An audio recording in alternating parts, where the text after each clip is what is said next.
इंसान को इज्जत, मकाम और मर्तबा सिर्फ एक वजह से मिलता है जी। सुभान अल्लाह।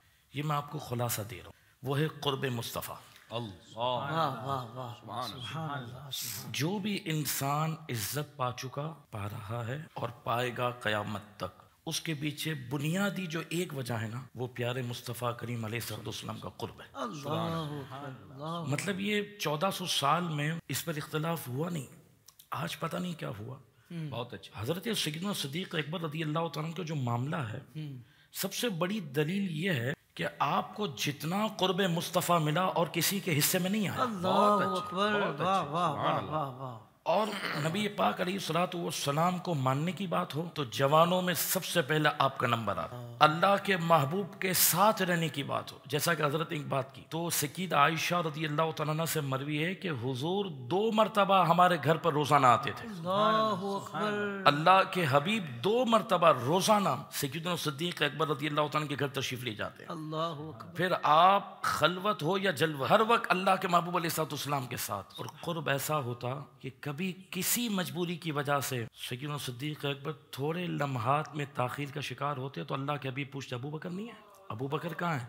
और कुर्ब का आलम देखें, जब बदर के मैदान में हज़रत सैयदना सिद्दीक़ अकबर के सगे बेटे जो अब तक ईमान नहीं लाए, बाद में अल्लाह ने उन्हें ईमान की नेमत दी, अब्दुर्रहमान, वो सामने खड़े थे। और जब जिहाद की बात आई, सफ़े दुरुस्त हुई, तो सिलसिला ये होता कि पहले 1 बाय 1 मुकाबला होता। तो सामने बेटा है, सिद्दीक़ अकबर आगे बढ़ते, हुजूर मुझे इजाज़त दें। सरकार ने उस वक्त जो जुमले फरमाए ना, फरमाया अबू बकर मैं तुम्हें कैसे इजाजत दूं, तुम तो ऐसे हो जैसे इंसान के लिए कान और आंख होते हैं। अल्लाह। फिर दुनिया का सब मामला हो। मुझे बताओ कि आज भी अंदाजा लगाए, आज भी नबी पाक अलैहिस्सलाम के कुर्ब में जो शख्सियत आराम करे वो सैयदना सिद्दीक़ अकबर। सुभान अल्लाह। और फिर मेरे आका ने फरमाया, अबू बकर तू जैसे दुनिया में मेरे साथ है, हौज़े कौसर पर भी तू मेरे साथ है। और फिर उस हदीस पाक का क्या जवाब देंगे? नबी पाक अलैहिस्सलाम अपने रोज़ा अतहर से बाहर तशरीफ लाएंगे तो एक हाथ में सिद्दीक़ अकबर का हाथ होगा। अल्लाह। तो मैं ये कहना चाहता हूँ कि देखें, याद रखें, आज भी अगर आपको किसी को मानना है ना, तो हुजूर की वजह से।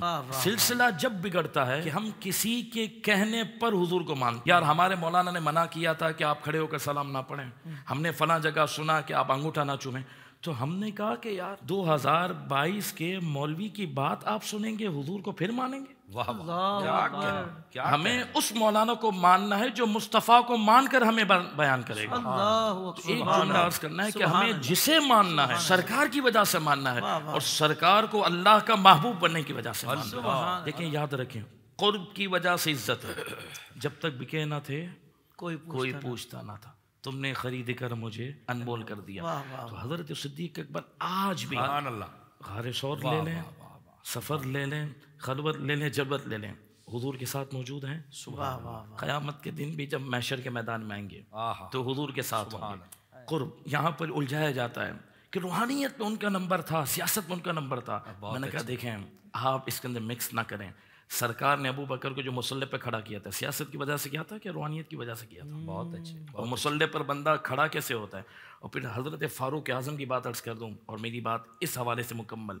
हज़रत फ़ारूक आज़म फरमाते हैं, लव वुज़िना ईमानु अबी बकरिन बिअहलिल अर्ज़ि लरजह बिहिम।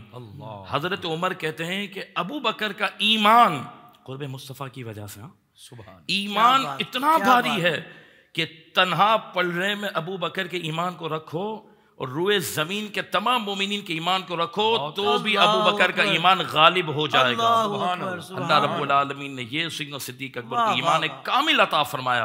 तो जो ईमान गालिब हो रहा है, सियासत की वजह से हो रहा है कि रूहानियत की वजह से हो रहा है? बहुत अच्छा।